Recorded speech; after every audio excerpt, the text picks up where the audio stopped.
बिस्मिल्लाहिर्रहमानिर्रहीम। आज तक के मुअज़्ज़ज़ नाज़रीन अस्सलाम वालेकुम। अब किस्त 21 मुलाहिदा फरमाएं। आधे घंटे बाद बाथरूम से निकला तो अपने आप को मैं बिल्कुल तरोताज़ा महसूस कर रहा था। लुंगी और कुर्ता भी मुझे बहुत अच्छा लग रहा था, बिल्कुल हल्का फुल्का। घर में डैडी को भी अक्सर ये लिबास पहने देखा करता था। इसमें आदमी अपने आप को बहुत ईजी महसूस करता है। मैं नहीं जानता था कि जानकी देवी से थाईवान का क्या ताल्लुक था, लेकिन हम दोनों मौत के मुंह से निकल कर भागे थे और हमें किसी ऐसी जगह की जरूरत थी जहां कम से कम 2-3 दिन तक सुकून से रह सके और आइंदा के बारे में सोच सके। थाईवान मुझे लेकर यहाँ आई थी, जिसका मतलब था कि उसे जानकी देवी पर मुकम्मल एतमाद था। मैं कुर्सी पर बैठा सूरत का जायजा ले रहा था। हम वाकई मौत के जबड़ों से निकले थे। अगर हमें बंगले से निकलने में चंद लम्हों की भी ताखीर हो जाती तो इस वक्त वहाँ हमारी लाशें पड़ी होती।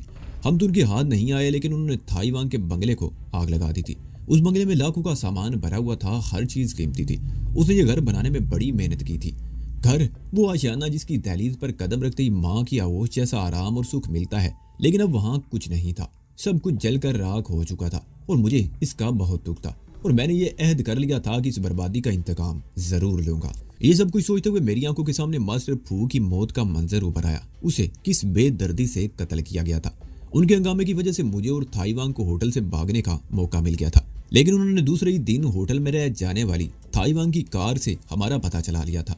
थाईवान आज सुबह से घर से बाहर नहीं निकली थी। उसके यहाँ ना तो अखबार आता था और ना ही दिन भर किसी से राब्ता होता था, इसलिए मुझे कुछ अंदाजा नहीं था कि शहर की सूरत हाल क्या थी। वैसे ये बात तो मैं यकीन से कह सकता था कि मास्टर फू के कत्ल पर महाराज वांग विंग जाए खामोश नहीं बैठा रहा होगा।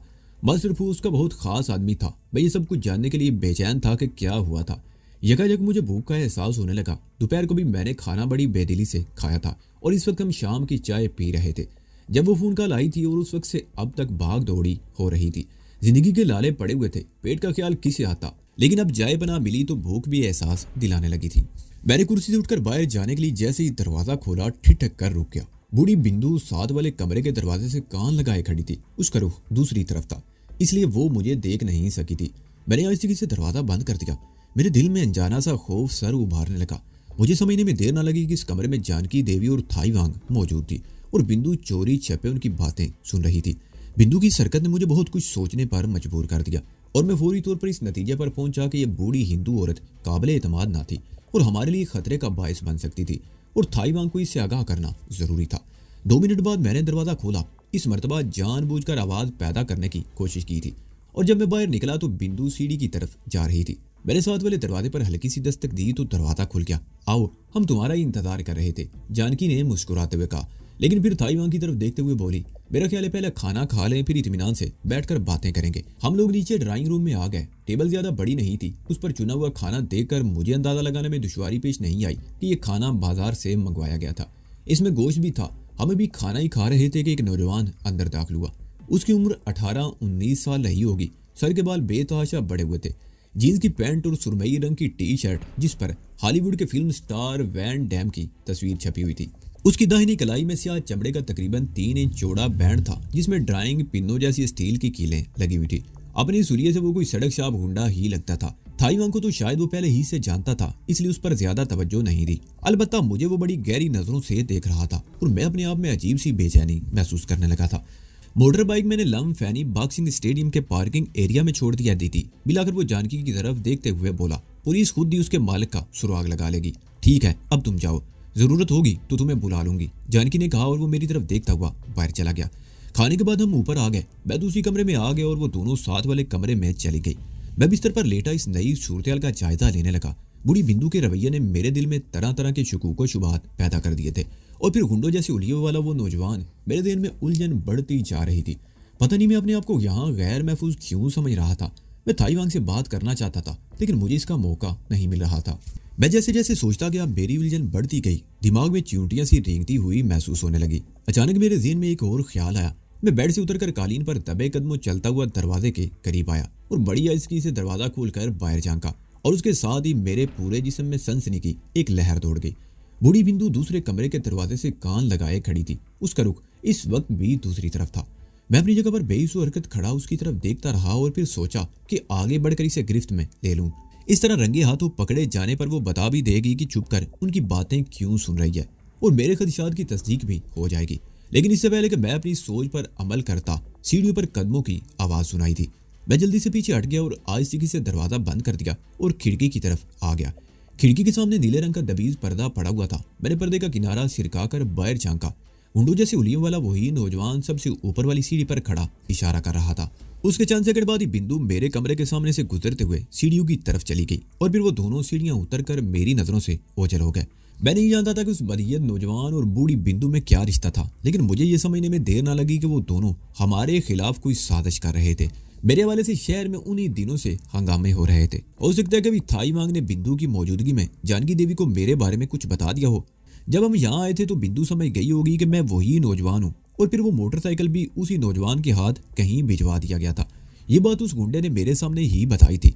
बाइक लम्फेनी स्टेडियम के पार्किंग एरिया में वो छोड़ आया था। मेरे दिल में खदशात बढ़ते जा रहे थे और मैं परेशान था कि हमें यहीं रात गुजारना ना पड़ जाए। मैं सोच रहा था कि हमें जल्द से जल्द यहाँ से निकल जाना चाहिए, लेकिन थाई वांग से बात करना भी जरूरी था। मैंने दीवार पर लगी घड़ी की तरफ देखा, 12:30 बज रहे थे। मजीद इंतजार करना मेरे लिए मुमकिन नहीं था। मैं उठकर बाहर आ गया। साथ वाले कमरे के दरवाजे की तरफ बढ़ते हुए मैंने बालकनी की रेलिंग से नीचे झांक कर देखा और बिंदु उस वक्त मकान के दरवाजे से बाहर जा रही थी। मैं उसकी सफेद साड़ी का पल्लू देख सका था। मैंने मुड़कर साथ वाले दरवाजे पर बहुत हल्की सी दस्तक दी। चंद सेकंड बाद ही दरवाजा खुल गया। वो थाई वांग थी। उसने जानकी देवी का शबे ख्वाबी का लिबास पहन रखा था, जो खुले पांचे वाले पाजामे और ढीली डाली बुश शर्ट पर मुश्तमिल था। जानकी देवी बेड पर नीम दराज थी और उसकी साड़ी उसकी टांगों पर से इस तरह हटी हुई थी कि मैं दोबारा उसकी तरफ नजरें उठाकर देख ना सका। लेकिन जानकी देवी की पोजीशन में कोई फर्क नहीं आया था। ओहो, मैं तो समझी थी कि तुम सो गए, थाई वांग ने मेरे चेहरे को देखते हुए कहा। नींद नहीं आ रही, मैंने जवाब दिया। उसके चेहरे को देखकर मुझे अंदाजा लगाने में दुश्वारी पेश नहीं आई थी कि वो बातें करते करते रोती भी रही थी। उसकी आंखें सुर्ख थी और सूजी हुई।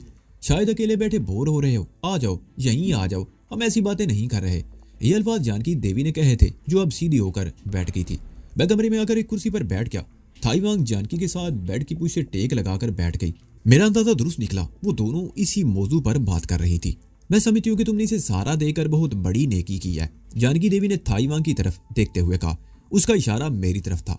मैं जानती हूँ सब कुछ तुमने बड़ी मेहनत से बनाया था जो जलकर राख हो गया, लेकिन मैं जानती हूँ महाराज वांग विंग जाए को भी, और मुझे यकीन है कि जब उसे पता चलेगा कि तुम्हारा सब कुछ इस लड़के की वजह से बर्बाद हुआ है तो वो तुम्हारा नुकसान पूरा कर देगा। मुझे अपने नुकसान की परवाह नहीं, थाई वांग ने कहा।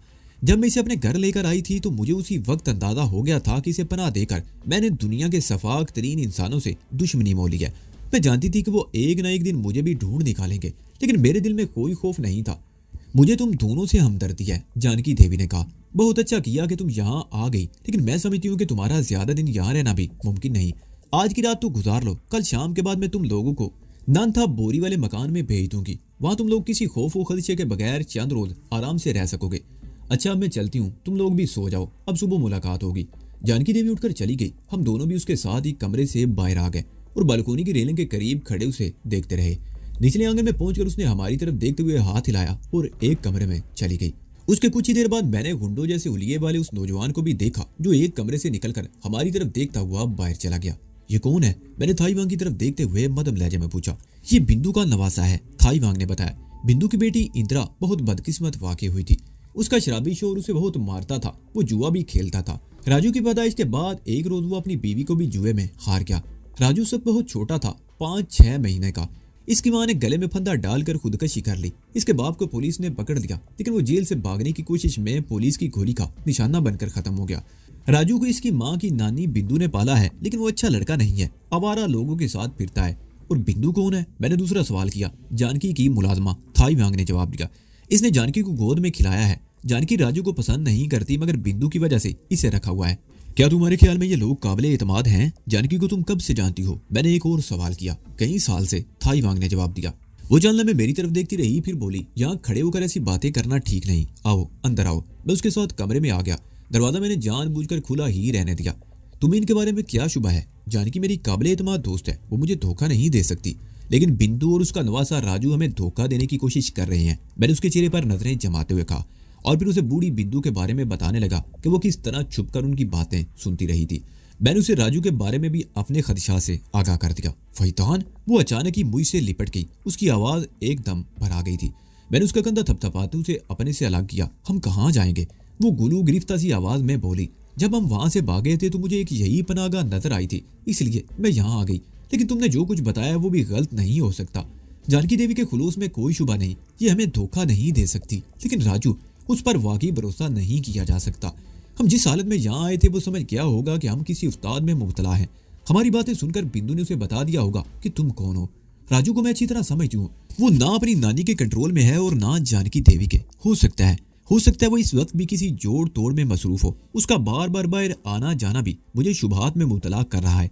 उसमें ऐसी बेचैनी और ऐसा इज़्तिराब मैंने पहले कभी नहीं देखा। बहरहाल हमें आज रात तो यहाँ गुजारनी ही है। मैं सुबह ही जानकी से बात करूंगी कि हमें किसी तरह नानथा बोरी वाले मकान में भेज दे और इन दोनों को पता ना चलने दे कि हम कहाँ गए हैं। कल सुबह क्यों, मैंने कहा आज रात ही क्यों नहीं, हमें रात ही में किसी वक्त यहाँ से निकल जाना चाहिए। राजू और बिंदु की पुरस्कार सरगर्मियों से मुझे शुबा है कि आज रात ही कुछ ना कुछ जरूर होगा। फिक्र मत करो, वो बोली, इतनी जल्दी कुछ नहीं होगा। अगर कोई यहाँ आया तो। उसने झुककर बिस्तर पर पड़ा हुआ तकिया उठा दिया और फिर एक झटके से सीधी हो गई। मेरा पिस्तौल कहाँ गया? मैं जब नहाने गई थी तो यहीं रखा हुआ था, और जब हम खाना खाने के लिए नीचे गए थे तो पिस्तौल मैंने यहीं छोड़ दिया था, इस तकिए के नीचे। इसका मतलब है कि मेरे खदशात बेबुनियाद नहीं हैं, मैंने कहा। हो सकता है पिस्तौल बिंदु या राजू ने उस वक्त गायब कर दिया हो जब हम खाना खा रहे थे। तुम ठीक कहते हो, थाई वांग ने कहा। उसके चेहरे पर खौफ के तासरात उभर आए थे। यहाँ रहना हमारे लिए खतरनाक हो सकता है, हमें रात ही को यहाँ से निकल जाना चाहिए। मेरे साथ आओ दूसरे कमरे में। मैंने उसे इशारा किया। कमरे से निकलकर मैंने बालकोनी से नीचे झांका। बालकोनी के नीचे किसी जगह जीरो का बल्ब जल रहा था। सीन में बहुत मदम सी रोशनी थी। मैंने अपने कमरे में दाखिल होकर बेड साइड टेबल पर रखा हुआ थाई वांग का बैग उठाया तो चौंके बगैर ना रह सका। यहाँ आने के बाद वो बैग मैंने उस टेबल पर रख दिया था और उसके बाद उसकी तरफ देखा तक नहीं था। लेकिन अब जो बैग उठाया तो वो मुझे बहुत हल्का लगा। मैंने जिप खोली तो मेरे खदशे की तस्दीक हो गई। अब मैंने बंगले से फरार होने से पहले थाई वांग ने मेरे सामने उस बैग में करेंसी नोटों के कई बंडल रखे थे और अब वो सारे बंडल गायब थे। थाई वांग के जाती इस्तेमाल की चंद चीजें और कुछ रेजगारी रह गई थी। मैंने खुला वो बैग थाई वांग के सामने कर दिया। उसकी आंखों में वहशत सी फैल गई। अब एक मिनट भी यहाँ रुकना खतरे से खाली नहीं, मैंने बैग की जिप बंद करते हुए कहा। थोड़ी देर पहले हमने राजू को बाहर जाते देखा था, हो सकता है वो वापस आए तो अकेला ना हो, इसलिए हमें उसकी वापसी से पहले ही यहाँ से निकलने की कोशिश करनी चाहिए। एक मिनट मुझे सोचने दो, थाई वांग बोली। सोचने का वक्त नहीं थाई वांग, मैंने एक एक लफ्ज पर जोर देते हुए कहा। अगर तुम जानकी देवी की कोई शिकायत करना चाहती हो तो बेकार है। तुम पहले ही बता चुकी हो कि राजू किसी के कंट्रोल में नहीं। मैं तो उसका हुलिया देखकर ही चौंक गया था और मुझे उसी वक्त अंदाजा हो गया था कि वो कोई अच्छा आदमी नहीं। अब देर मत करो, वो किसी भी वक्त वापस आ सकता है। इस वक्त 1:30 बज रहा था। थाई वांग ने कमरे से निकलकर बालकोनी से नीचे झांका। वहां खामोशी थी। वो मुझे इशारा करते हुए बालकोनी की रेलिंग के साथ साथ एक तरफ चलने लगी। मैं भी उसके पीछे दबे कदमों चलता रहा। उस तरफ बालकोनी के आखिर में छत पर जाने के लिए तंग सी सीढ़ियां थी।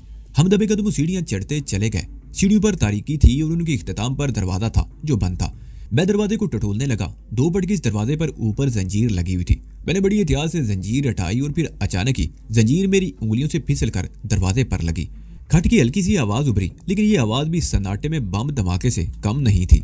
मैं एक लम्हे को सांस रोक के खड़ा रहा, फिर आहिस्ते से दरवाजा खोल दिया और हम दोनों छत पर आ गए।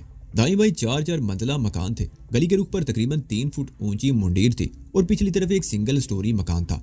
यानी इस मकान से एक मंजिल नीचे, लेकिन 12-14 फुट नीचे उतरना आसान नहीं था। मैं सूरत-ए-हाल का जायजा ले ही रहा था कि सीढ़ी वाले दरवाजे से एक साया नमूदार हुआ। वो बिंदु थी और उसके हाथ में पिस्तौल था। रुक जाओ, अगर तुम लोगों ने छत से कूदने की कोशिश की तो गोली मार दूंगी। बिंदु हुराई, तुम लोग समझते थे कि आसानी से भाग जाओगे? मैं तो अपने कमरे में बैठी भी तुम लोगों पर निगाह रखे हुए थी। बिंदु, थाई वांग उसकी तरफ देखते हुए बोली, ये तुम क्या कह रही हो? हम भाग कर कहाँ जाएंगे? कमरे में घुटन सी हो रही थी। हम तो आवाज खाने के लिए ऊपर आ गए और तुमने हम पर पिस्तौल क्यों तान रखा है? अब तुम दोनों उस वक्त तक पिस्तौल की जद पर रहोगे जब तक राजू नहीं आ जाता। बिंदु ने कहा, तुम दोनों नीचे चलो। किसी के मुंह से आवाज निकली तो बिला दरी गोली चला दूंगी। वो दरवाजे से एक तरफ हट गई। पहले मैं दरवाजे से गुजरकर सीढ़ियों पर आ गया और फिर थाई वांग आगे बढ़ी, लेकिन उसने अचानक ही पलटकर बुढ़िया पर हमला कर दिया। ये हमला बिंदु के लिए गैर मुतवक्के था। उसकी उंगली से पिस्तौल का ट्रैगर दब गया।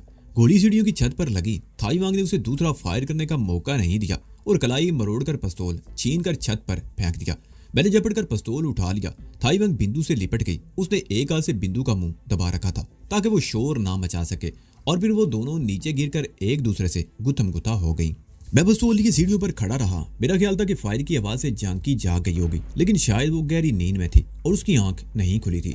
थाई वांग बिंदु के सीने पर सवार थी और वो दोनों हाथों से उसका नरखरा दबा रही थी। बिंदु बुरी तरह मचल रही थी, लेकिन थाई वांग ने उसे उस वक्त तक नहीं छोड़ा जब तक वो बेइसो हरकत नहीं होगी। और फिर उसी लम्हे गली में एक गाड़ी के रुकने की आवाज सुनकर मैं चौंक गया। मैं दौड़कर छत की गली वाली मुंडीर की तरफ पहुंच गया और जाकर देखा तो मेरा दिल उछलकर हल्क में आ गया।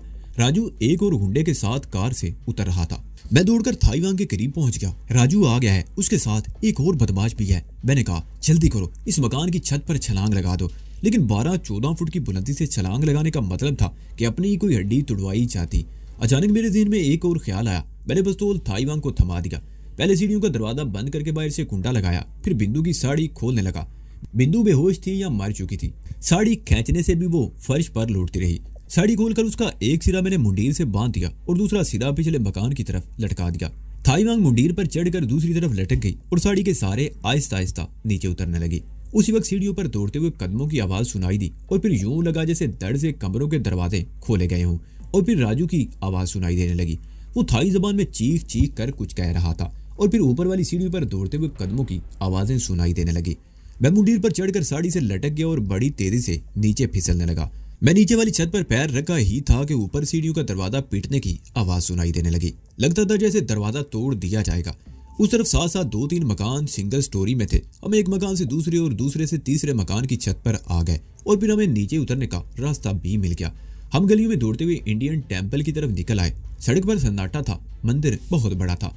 आगे की तरफ बहुत कुशादा बरामदा था जिसकी छत को बड़े बड़े सतूनों से सहारा दे रखा था। शाम के वक्त तो यहाँ बहुत सारी बत्तियां रोशन होती होंगी, लेकिन इस वक्त सिर्फ एक बत्ती जल रही थी जिसकी रोशनी सामने सड़क पर पड़ रही थी।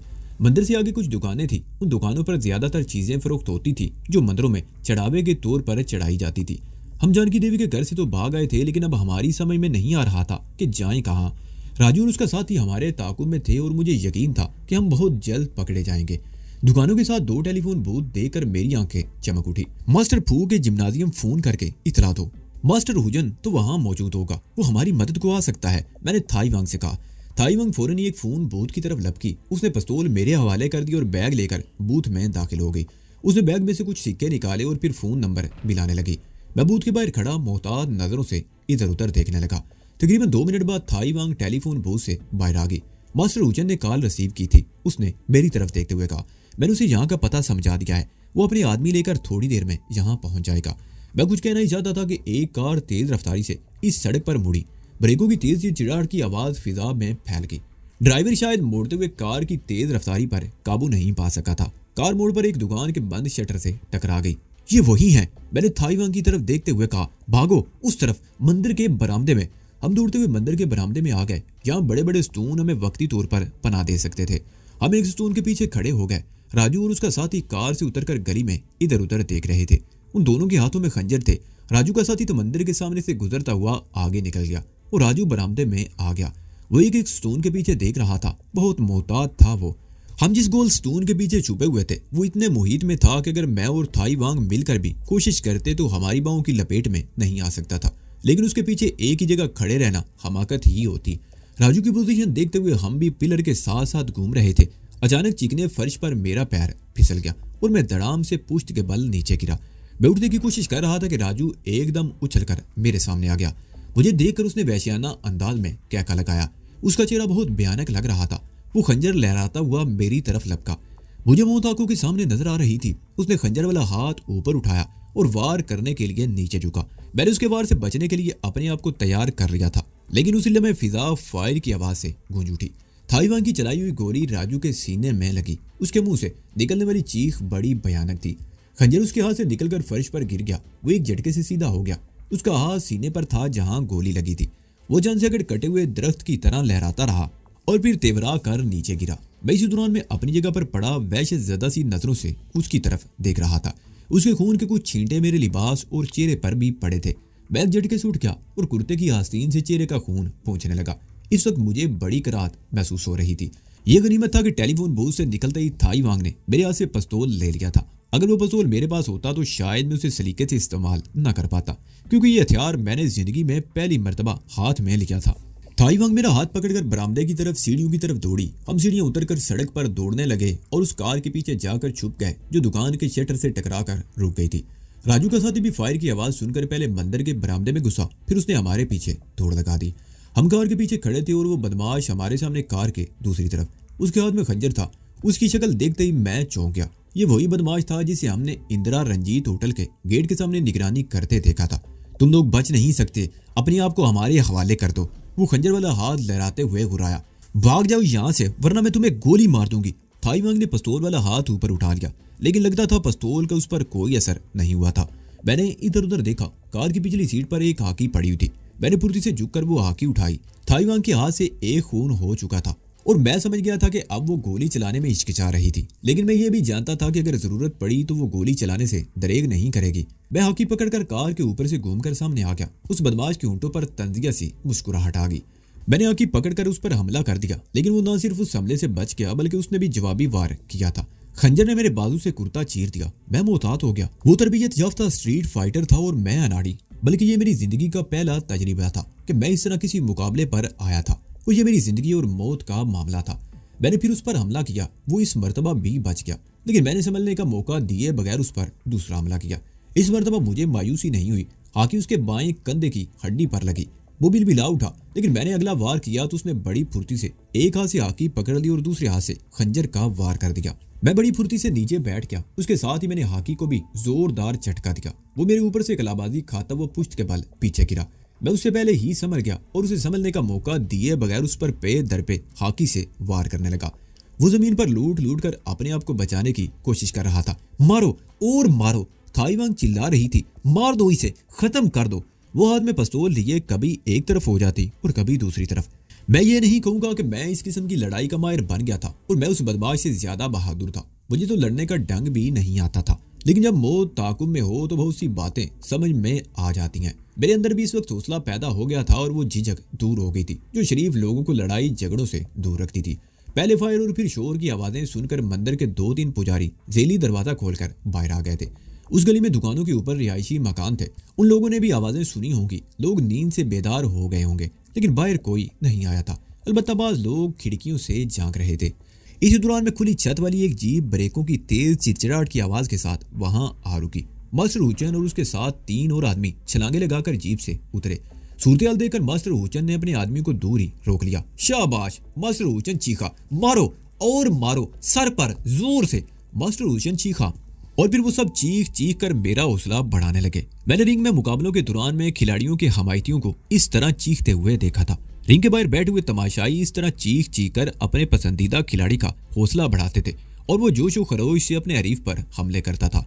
मैं जोश की हद फलांग कर जुनून की हुदूद में दाखिल हो गया था और फिर जब मास्टर हुचन के आदमियों ने बड़ी मुश्किल से मुझे गिरफ्त में लेकर जीप में डाला तो मैं अपने आप को छुड़ाने की कोशिश करते हुए चीख रहा था, छोड़ दो मुझे। मास्टर फू को मारने वालों में ये भी शामिल था। मैं इसे जिंदा नहीं छोड़ूंगा।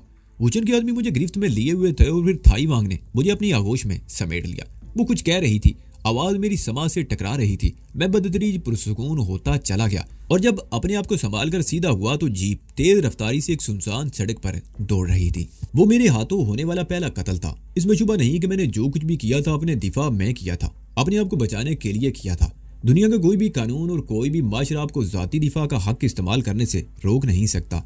ये फितरत तो जानवरों में भी पाई जाती है कि जब कोई दूसरा जानवर हमलावर होता है तो हमले की जद में आने वाला जानवर न सिर्फ अपने आप को बचाने की कोशिश करता है बल्कि हमलावर को नुकसान भी पहुंचाता है ताकि उसके शर से महफूज रह सके। और इंसान तो फिर इंसान है, अशरफल मखलूकात।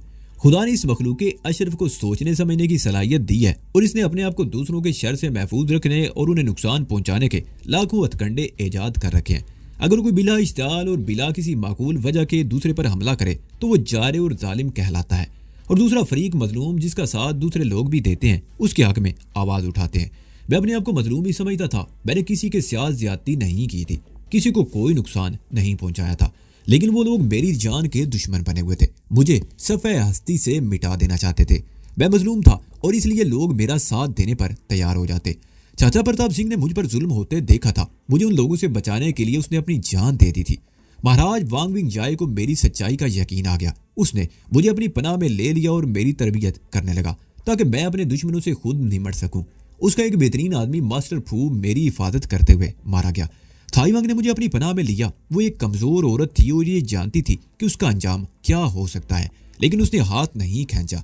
उसके बंगले को जलाकर राख कर दिया गया और मेरी जान बचाने के लिए उसे एक इंसान के खून से हाथ रंगने पड़े। एक तरफ इस कदर खुलूस और चाह थी कि कोई मेरे लिए अपना सब कुछ दाव पर लगा रहा था और दूसरी तरफ लालच और हवस ने किसी को इस कदर अंधा कर दिया था कि वो घर आए हुए मेहमानों को भी दुश्मन के हवाले करने को तैयार हो गया था। ये भी मुकाम शुक्र था कि मुझे राजू और उसकी नानी बिंदु पर शुबा हो गया था और हम बर वक्त वहां से निकल आए थे।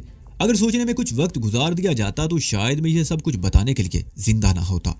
मेरे यहाँ तो राजू के साथी की मौत मेरे लिए भी हैरत अंगेज थी। वो एक तरबियत याफ्ता स्ट्रीट फाइटर था। मैंने उसे इंदिरा के होटल के सामने लड़ते हुए भी देखा था और मुझे हैरत थी कि वो मेरे हाथों मारा कैसे गया था। क्या इसमें उसकी कोई गलती थी या मेरे अंदर इतनी ताकत आ गई थी कि मैं उस पर हावी हो गया था और उसे मौत के घाट उतार दिया था। बहुत कुछ सोचने के बाद मैं इस नतीजे पर पहुंचा कि डर और खौफ ही इंसान को बुज़दिल बना देता है, हाथों पैरों की ताकत सलब कर लेता है और मफलूज करके रख देता है। खौफजदा आदमी चाहने के बावजूद कुछ नहीं कर सकता, लेकिन अगर किसी में हौसला पैदा हो जाए और वो खौफ पर गालिब आ जाए तो बड़ी से बड़ी ताकत भी उसका कुछ नहीं बिगाड़ सकती। यही सब कुछ मेरे साथ भी हुआ था। मैं जिस्मानी तौर पर कमजोर नहीं था, लेकिन खौफ ने मुझे बुज़दिल बना दिया था। मैं अपने दुश्मनों का नाम सुनते ही थर थर कांपने लगता था, लेकिन उस बदमाश को मौत के घाट उतार कर मैंने एक बहुत बड़ा कारनामा अंजाम दिया था। और मैं समझता हूँ कि उस खौफ से छुटकारा पाने और मेरे अंदर हौसला पैदा करने में थाई वांग का बड़ा हाथ था। उस गुंडे से लड़ाई के दौरान में थाई वांग चीख चीख कर जिस तरह मेरा हौसला बढ़ाती रही थी वो मुझे अब भी याद है। बहरहाल उस वाक़े से मेरे अंदर जो हौसला पैदा हुआ मैं उसे नाकाबिले शिकस्त बना देना चाहता था। ये बात मेरी समझ में आ गई थी कि जिंदा रहने के लिए सिर्फ जिस्मानी ताकत ही नहीं, हौसले और अज़्मो हिम्मत की भी जरूरत होती है। बुज़दिल आदमी जी नहीं सकता। उस रात मास्टर हुचन मुझे जिम्नाजियम में ले आया। यहाँ आते ही उसने फोन पर महाराज को सूरत हाल से आगाह कर दिया और उसके तकरीबन आधे घंटे बाद मास्टर हुचन मुझे और थाई वांग को लेकर वहां से रवाना हो गया। उस बंद वैन में हमारे साथ 3 आदमी और भी थे। वैन बैंकॉक की हदूद से निकलकर नानथा बोरी की तरफ जाने वाली सड़क पर दौड़ने लगी। शहर से तकरीबन 20 मील निकलने के बाद मास्टर हुचन ने वैन एक कच्ची सड़क पर मोड़ ली। उस सड़क पर पहले तो दोनों तरफ धान के खेत थे और फिर जंगल का सिलसिला शुरू हो गया। जंगल बतदरीज गुंजान होता जा रहा था। तकरीबन 5 मील का फासला मजीद तय करने के बाद वैन एक खुली जगह पर रुक गई। मैं वैन से उतरकर हैरत से चारों तरफ देखने लगा। एक बहुत बड़ा मैदान था जिसके चारों तरफ गुंजान जंगल था। मैदान की एक तरफ चंद झोंपड़े बने हुए थे। सिर्फ एक झोंपड़े में मध्यम सी रोशनी नजर आ रही थी, जबकि बाकी झोंपड़े तारीकी में डूबे हुए थे।